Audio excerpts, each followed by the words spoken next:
In fairness, kila Katniel, bumalik talaga. No? Lalong-lalo na kay Catherine. Nakita niyo, walang mga pangit na salita. Walang paninisi. Ni walang patama.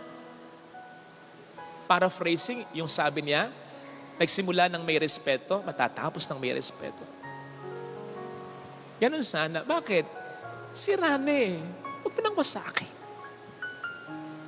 Basag ne, huwag mo nang drugin para may maisalba ka kahit papano. Kasi sayang din yung 11 years.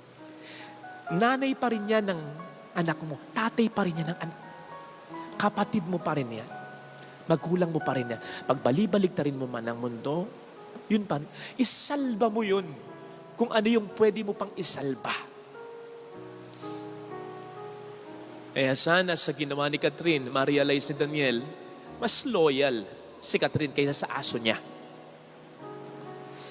Kasi yung aso niya, wala namang damdamin yun eh. Wala namang isipan yun eh.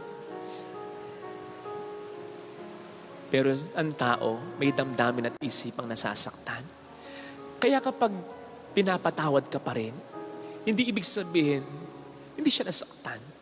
Kapag pinapatawad ka pa rin, ang sinasabi dun ay mas mahalaga ka, mas matimbang yung pagmamahal sa'yo kaya sakit na binigay mo. Ganon ang mag-ingat ng relasyon.